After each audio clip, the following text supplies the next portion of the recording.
नमस्कार, मैं रवीश कुमार। आम आदमी को घंटों लाइन में खड़े होने के बाद 2000 का नोट भी नहीं मिल रहा है, लेकिन कुछ लोगों के पास लाखों करोड़ों के नए नोट कहां से आ जा रहे हैं। अगर काला धन के खिलाफ कोई अभियान चल रहा है तो फिर ये कौन लोग हैं जो सिस्टम का लाभ उठाकर लाखों करोड़ों रुपए के कैश हासिल कर ले रहे हैं। क्या यह मामला सिर्फ बैंक मैनेजर और किसी के बीच साठगांठ का है या इसके पीछे बड़ी हस्तियां भी शामिल हैं। 8 नवंबर की नोटबंदी के बाद आयकर विभाग के छापों से ऐसी तमाम खबरें आई हैं। हम सब टीवी पर नए नोटों की गड्डी की तस्वीर भी देख रहे हैं। शुक्रवार को गुजरात पुलिस ने 76 लाख रुपए के नए नोट बरामद किए हैं।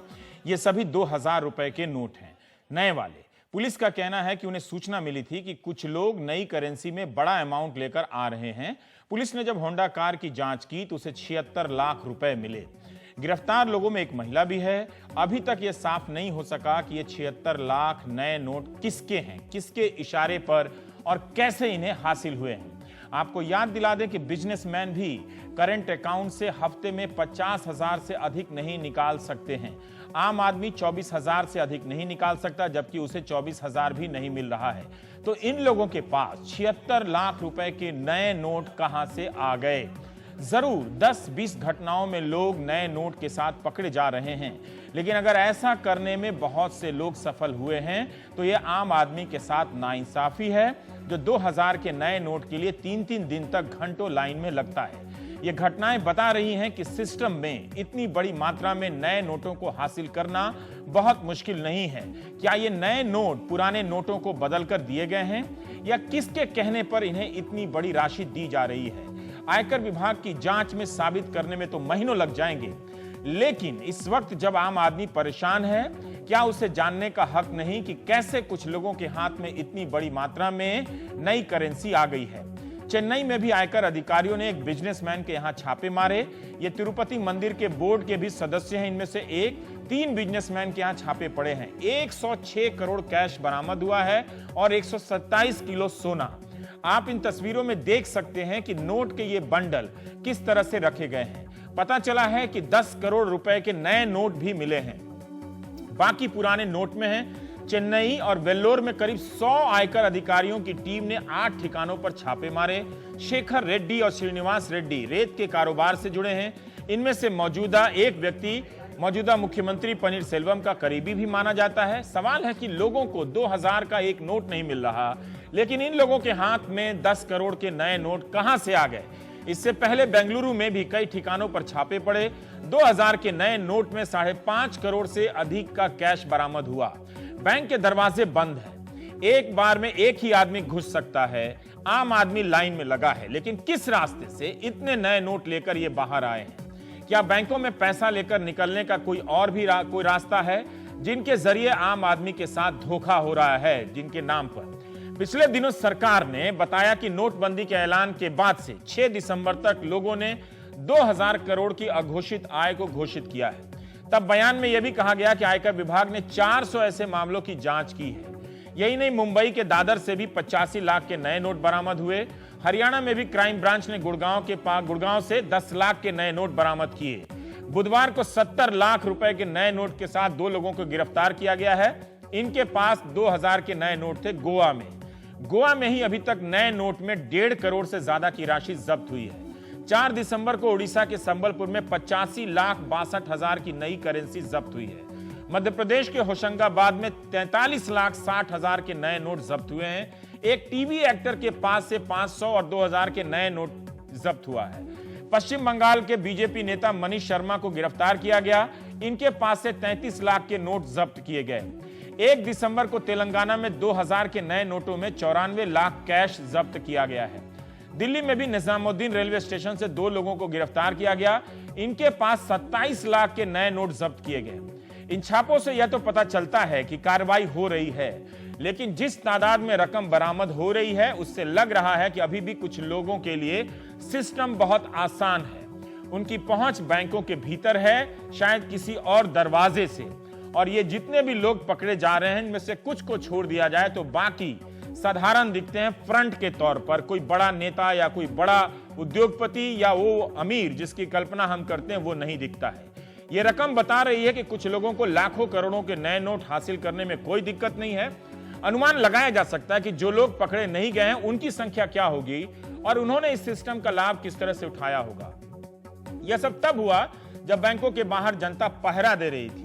खैर, हम सब खबरें पढ़ रहे हैं, फ्लैश भी कर रहे हैं कि छापों में रकम बरामद हुई है इतनी और जब्त कर ली गई है।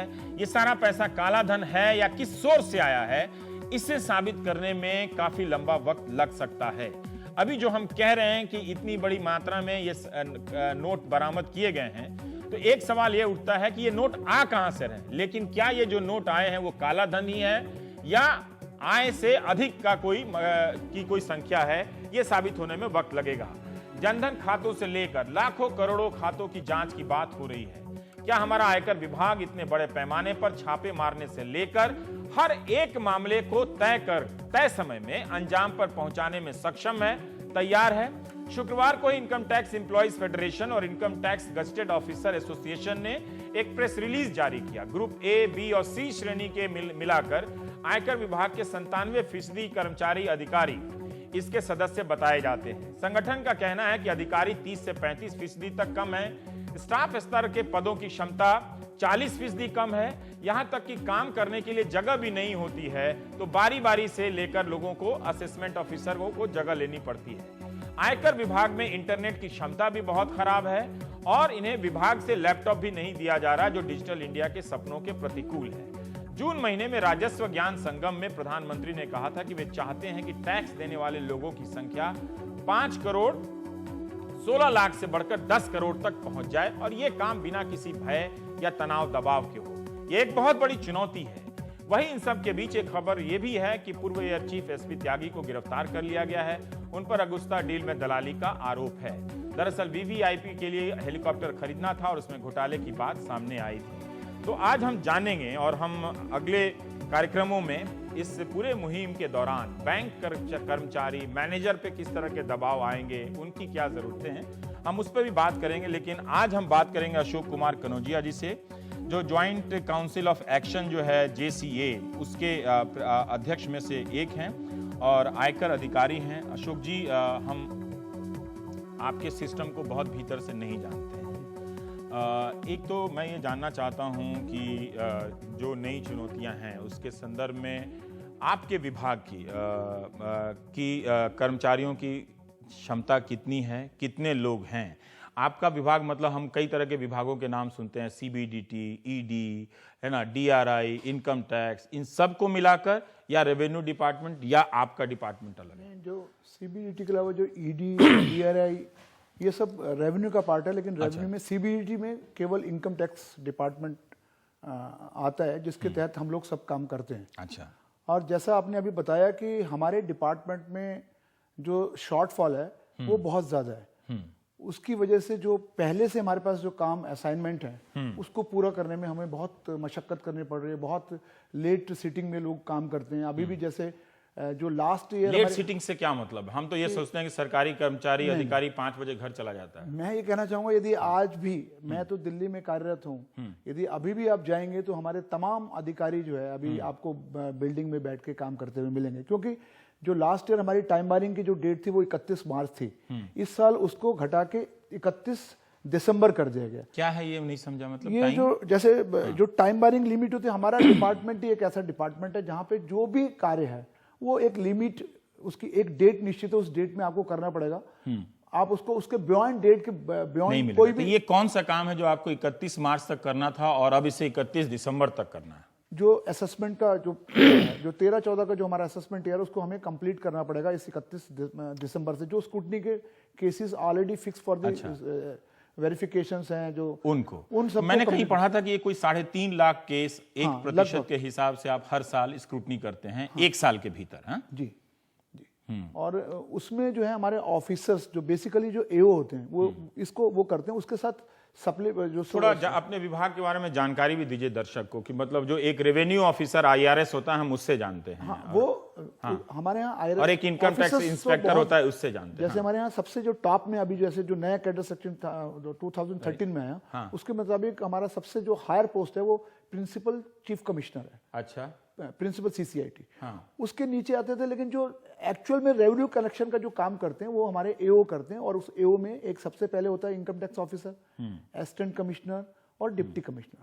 They are the major part जो कलेक्ट करते हैं रेवेन्यू उसमें।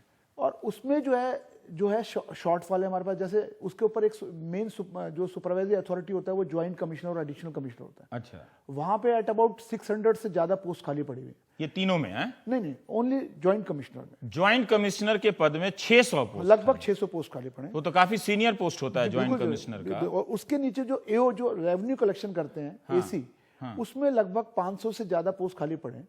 असिस्टेंट कमिश्नर में है? असिस्टेंट कमिश्नर जो बहाली होते हैं IRS के तहत, IRS से जो नौकरी करता है, जो आते हैं उसमें कुछ प्रमोशन से आते हैं साइड से, कुछ डायरेक्ट आते हैं। वो कैडर 50% का है। उसमें एट अबाउट 500। मैं युवाओं के लिए भी थोड़ा मैं चाहता हूं कि वो उम्मीद करें कि उनको भी, उनके लिए भी हमारे यहाँ खाली पड़ी पोस्ट। हाँ।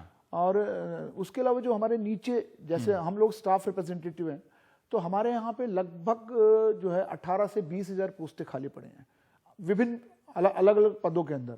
इंस्पेक्टर्स भी है, स्टेनोग्राफर्स हैं, सीनियर टैक्स असिस्टेंट हैं, MTS हैं। 18 से 20 हजार खाली? हाँ, लगभग 35-40% पोस्ट अभी खाली। सब मिला के कोई 21,000 22,000 पद। मैं कहना चाहता हूँ कि सरकार के सामने जो चुनौतियां, हम उसको करने के लिए तैयार हैं। हमें कोई उससे ठीक है, हम बस आपके काम करने की पद्धति, जरूरतों को समझना चाहते हैं। तो 21-22 हजार पद खाली पड़े एज ऑन डेट। ठीक है। और ये जो संख्या है, ये 2009 में हमारा कैडर स्ट्रक्चरिंग का एक प्रपोजल मूव हुआ, उसमें हमने तय किया 2013 से पहले जो हमारा वर्कलोड था उसके हिसाब से हमें एट अबाउट 76,000 पोस्ट हमारे सैंक्शन हो गया। लेकिन उसमें से इतने पोस्ट अभी भी खाली पड़े। और जो नई चुनौतियां हैं उसको काम करने के लिए, निश्चित रूप से इतना सारा काम निपटाने के लिए हमें तो ज्यादा से ज्यादा मैन पावर की जरूरत है, हमें इंफ्रास्ट्रक्चर की जरूरत है, हमारा जो सर्वर सिस्टम है उसको और स्ट्रॉन्ग करने की जरूरत है। अब मैं आपसे एक सवाल पूछना चाहता हूं कि मान लीजिए हमने एक खबर फ्लैश की कि आपकी 100 लोगों की टीम चेन्नई जाती है और कोई 20 करोड़ नए नोट बरामद करती है। ठीक, हमने तो फ्लैश कर दी कि इनकम टैक्स ने जब्त किया, फिर हमारा काम खत्म, मतलब यहीं तक। तो वो ब्लैक मनी है, किस सोर्स से आया है, कैसे आया है, इसे साबित करने की प्रक्रिया कितनी लंबी होती है?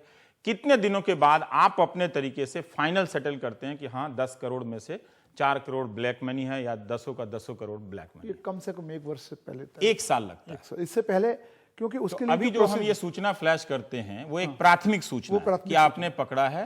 वो काला है या नहीं है ये अंतिम आपके हिसाब से नहीं। उसका प्रोसीजर असेसमेंट पे जाने के बाद ही तय कर पाएंगे हम लोग कि वो इनकम जो है ब्लैक मनी है, उसका व्हाइट मनी है, और उस पर कोई टैक्सेबल लिमिट, टैक्स बनता है नहीं बनता, वो इमीडिएटली आप उसको तय नहीं कर सकते। वो तुरंत तय नहीं होता कि आपका ये कहां से नोट आया आप बताइए, और आपको जैसे सिनेमा में हम देखते हैं वैसे वो हम सीज, उसको हम उस वक्त सीज कर लेते हैं। कैश को सीज कर लेंगे, ज्वेलरी को सीज कर लेंगे, लेकिन उसकी प्रोसीडिंग जो है बाद में चलेगी। वो प्रोसीडिंग कंप्लीट होने के बाद ही वो सीज करते हैं जो आप अमाउंट, वो फिजिकल फॉर्म में अपने पास जब्त रखते हैं, या फिर वो जैसे 100 करोड़ पकड़ाया तो सरकार को दे दिया, सरकार ने फिर सर्कुलेट कर दिया? कैश पूरा का पूरा हम लोग बैंक डिपॉजिट करते हैं, कर देते हैं। और जो ज्वेलरी होती है वो हमारे स्ट्रांग रूम में आती है, हम वहां पे उसको स्ट्रांग रूम में रखते हैं जब तक कि ये फाइनल डिसीजन ऑफ द। ठीक है, तो एक जांच अगर पड़ जाए तो आप 1 साल तय करते हैं, लग जाता है इसको फाइनली सेटल करने में। उसी दिन नहीं कर सकते। क्या आप इस वक्त तैयार हैं, आपका विभाग, कि अगर मान लिया जाए कि जनधन खाते में कोई 10,000 खातों पे कोई शक हो जाता है, या वैसे खाते जिनमें 2.5 लाख से ज्यादा जमा हुए हैं, ऐसे खातों की संख्या अगर 5 लाख है, 6 लाख है, 10 लाख करोड़ जमा हुआ है तो 6 लाख 7 लाख हम मान के चल सकते हैं, क्या इन खातों की जांच करने में आप इस वक्त तैयार हैं? लोग हैं आपके पास, कितना वक्त लग सकता है? मैं समझता हूं कि जो अभी जो हमारी संख्या है उसको देखते हुए ये काम को मुकम्मल तरीके से करना बहुत संभव नहीं लगता हमें तो, बिकॉज क्योंकि जो हमारे पास पहले से जो काम है उसको भी हमें निपटाना है, उसको हम छोड़ नहीं सकते। ये पहले से काम क्या है? इस वक्त मान लीजिए कि आपको इस नोटबंदी के बाद कई मामले आ रहे हैं, तो वो आपको तुरंत इमरजेंसी में टीम बनाकर छापे मारने पड़े। छापे मार लिए हम। तो इसके बीच में आप कौन सा और काम कर रहे हैं? जो हमारा रेगुलर असेसमेंट तो चलता रहेगा। इस साल का टाइम बैरिंग होगा तो दूसरे साल का टाइम बैरिंग शुरू हो जाएगा। जैसे 1 जनवरी आएगा तो नेक्स्ट ईयर का जो हमारा टाइम बैरिंग मैटर होगा उस पर काम शुरू हो जाना है। और उसके अलावा रिकवरी का एक बहुत बड़ा प्रोसेस है। जितना हमने असेसमेंट में, प्रोसीडिंग में असेसमेंट किया, वो उसमें जो डिमांड जनरेट किया उसको कलेक्ट करने वाला एक काम अलग चलता है, सर्च एंड सीजर वाला काम अलग चलता है, और जैसे ऑडिट का एक हमारा एक वो अलग अलग अलग एस्टेब्लिशमेंट का तो सारे खातों की छानबीन आप नहीं कर सकते हैं, अगर सरकार आपको डेटा उपलब्ध भी करा देगी। ये डेटा उपलब्ध कराने के बाद इनकम टैक्स एक्ट में जो प्रोविजंस हैं, जो उसकी कार्यप्रणाली है, उसको बिना अपनाए हम लोग किसी को ये साबित नहीं कर सकते कि ये काला धन है या सफेद धन है, जब तक कि वो प्रोसीडिंग हर एक व्यक्ति से आपको जाकर उसको पर्याप्त मौके देने पड़ेंगे। हाँ बिल्कुल देने पड़ेंगे। मेरे हिसाब से जो एक्ट हमारा है उसके मुताबिक उसको वो मौके देने पड़ेंगे, जब तक कि वो ये साबित ना हो जाए कि ये वो उसका कोई, जैसे इस साल में यदि हम करते हैं तो वो नेक्स्ट ईयर में इनकम टैक्स डिपार्टमेंट इस तरह के विवाद में साल में कितने मामलों से जूझता होगा? मतलब अपना जो ट्राइब्यूनल वगैरह देखते हैं, जैसे आपने किसी को छापा मारा वो ट्राइब्यूनल तो बात की बात है। पहले तो वो जैसे हमारे यहाँ पे जितने भी छापे के केसेस होते हैं, हाँ, वो हमारे यहाँ जो ऑल इंडिया में हमारा एक सेंट्रल सर्कल्स, वो वहां पे तमाम जितने भी सर्च एंड सीजर के केसेस होते हैं वो सेंट्रल सर्कल में ही जाते हैं, पहले कंसोलिडेट वहां पे जाते हैं, उनका असेसमेंट वहां पे होता है पहले। जब वो वहां से कंप्लीट हो जाता है तो फिर उसके बाद में ट्यूटोरियल जुडिक्शन में जाएगा, जब वो सर्च एंड सीजर में जितना भी हम लोग अटैच करते हैं या जो उसको अनडिस्क्लोज इनकम में लाना है, क्या लाना है, वो सेंट्रल सर्कल वाले वो केस, मान लो कोई एक एसएससी था, वो एक ट्यूटोरियल जुडिक्शन में था, उसके यहाँ पे कोई रेड हो गया इनकम टैक्स का, तो सारे के सारे केस कंसोलिडेट सेंट्रल सर्कल में जाएंगे, वहां पे उसका वो जो हमारा रिपोर्ट होगा उसके बेसिस पे एक असेसमेंट होगा, और जब वो कंप्लीट हो जाता है फिर वापस ट्यूटोरियल जुडिक्शन में। हम कोशिश करते हैं कि अजय गोयल साहब से भी एक बाहर हैं, उनसे अगर फोन पे बात हो जाए तो उनसे भी हो जाएगा। लेकिन हमारा तो सिर्फ सरकार से कहना है कि जब तक आप इंफ्रास्ट्रक्चर को स्ट्रांग नहीं करेंगे, मैन पावर क्योंकि इसी वक्त आप लोगों ने प्रेस रिलीज दी है कि भाई हमें लोग दीजिए सारा कुछ करने के लिए, तो आपको भी लगता है कि यही मौका है दबाव बढ़ाने का कि आप हम दीजिए? तो ऑलरेडी हमारा ये चल रहा है आपका पहले से चल रहा है, लगातार हम लोग इससे बातचीत चल रहे हैं। जैसे प्रमोशन, जो इसमें एक ये भी भाव है कि जो हमारे प्रमोशनल एवेन्यूज हैं उसमें जो स्टेग्नेशन है वो भी एक बहुत दिक्कत है कि डिपार्टमेंट में मॉरली बूस्टअप होता है कि आदमी का प्रमोशन चैनल टाइमली चल रहा है। हाँ, नहीं, मोरल का तो बहुत इंपॉर्टेंट है। जैसे अभी पर्रिकर साहब ने चिट्ठी लिखी है कि सेना का मनोबल ना गिराया जाए, और दूसरी बात तो आप लोगों का भी मनोबल इंपॉर्टेंट ही कहना चाहता हूँ कि अभी एक मैंने टीवी में एक डिबेट देखा था जिसमें हमारे एक एक्स फाइनेंस सेक्रेटरी ने स्टेटमेंट दिया कि इनकम टैक्स के सारे लोग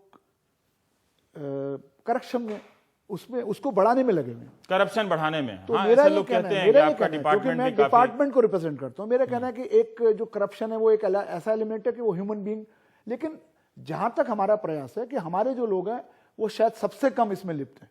मैं ये तो नहीं कह सकता कि 100% छोड़ देते हैं, क्योंकि मैं उतना सक्षम नहीं हूं कि, लेकिन हम लोग खुद से सर्टिफिकेट नहीं देना और ये भी कहना चाहता हूं कि हमारे डिपार्टमेंट, सुप्रीम कोर्ट की चीफ जस्टिस के लिए कोई डेडलाइन नहीं, हमारे लिए तो डेडलाइन हमें 31 दिसंबर तक करना है, तो ऑलरेडी आप लोग 31 मार्च का काम 31 दिसंबर तक कर रहे हैं। उसके बावजूद भी ये सब कामों में हमारे लोग लगे हुए हैं लगातार। पर 21,000 अगर वैकेंसी है तो ये देश के युवाओं के लिए बहुत अच्छी खबर है कि इनकम टैक्स में अगर 21,000 है, भर्ती हो जाए तो बहुत सारे लोगों को नौकरी मिल सकती है। बिल्कुल। लेकिन अगर यही काम, जैसा कि मुझे अभी ध्यान ठीक से नहीं आ रहा कि प्रधानमंत्री ने एक किसी भाषण में नोटबंदी की बात कहा कि अगर जरूरत पड़ी तमाम खातों की जांच करने के लिए, अगर लाख लोग लगाने भी पड़े तो लगाऊंगा, तो अगर वो रिटायर्ड लोगों को लगा दे तो क्या इससे आपका पर्पस पूरा होता है? मैं समझता हूँ कि इनकम टैक्स में ये एक जुरिडिक्शन का मैटर है, लीगल मैटर है, उसके लिए वो सब चीजें पहले और तमाम वो जरूरतें उनको साथ पूरी करनी पड़ेगी।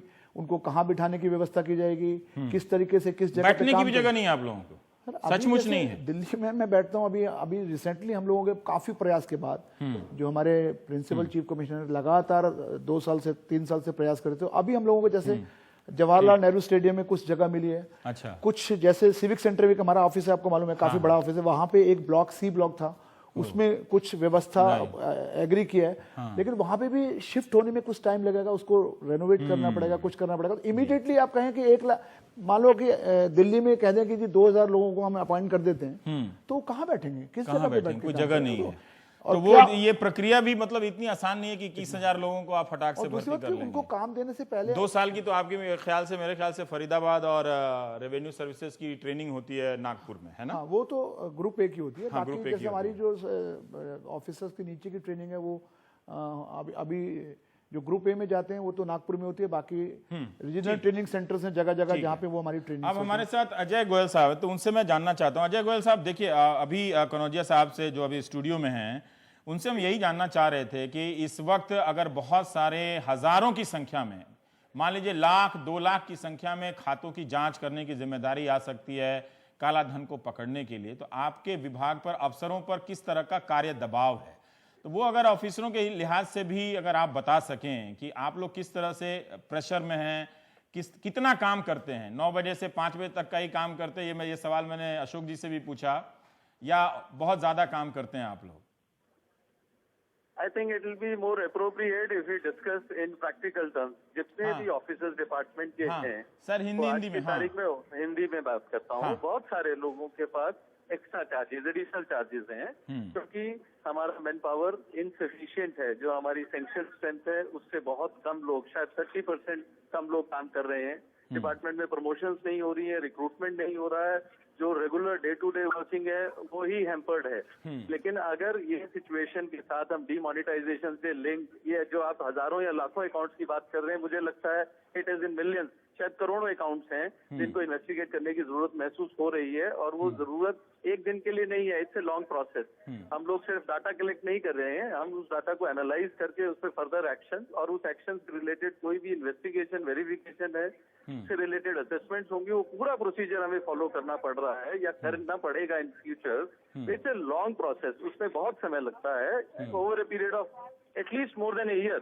उसमें हम लोगों के पास जो अभी मैन पावर है वो इनसफिशिएंट है इतना सारा काम करने के लिए। We are more than happy. हम लोगों को गोयल इससे साहब, ज्यादा ये तो है कि आप लोग भी इस विकट परिस्थिति में जिम्मेदारी से भाग तो नहीं रहे, निभा ही रहे हैं, पर फिर भी मैं जानना चाहता हूं कि आपके पास एक अधिकारी के स्तर पर कितने ऐसे मामले हैं और कितने नए मामले आ जाएंगे, तो बहुत काम आपको रात रात भर जाग के करना पड़ेगा। अभी जो प्रैक्टिकल हम लोग काम करते हैं, डेफिनेटली जो डिपार्टमेंट के ऑफिसर्स हैं उनसे सिर्फ 8 घंटे काम करने से काम नहीं चलता है। They are working overtime, they are working on weekend, और उन लोगों को एक से ज्यादा चार्ज होल्ड करने पड़ते हैं। हर एक के पास नंबर्स इंपॉर्टेंट नहीं है, उसका प्रक्रिया जो प्रोसेस है वो बहुत इंपॉर्टेंट है। किसी मैटर्स में हम लोगों को उसको हाई कोर्ट में भी डिफेंड करना है, उससे रिलेटेड अपील्स भी फाइल करनी है, रिविजन्स भी करनी है, पेनल्टीज भी लगानी है, और इन सब कामों को करने के लिए हर एक टैक्स पेयर उसकी एफोर्डेबिलिटी और उसकी नेचुरल जस्टिस को भी हमें मद्देनजर रखना है। उससे बिना हम लोग कोई शॉर्टकट लेके कोई भी डिसीजन नहीं ले सकते हैं। उसको अपॉर्चुनिटी देना, प्रोसेस को फॉलो करना है, वो एक्ट में प्रोवाइडेड है।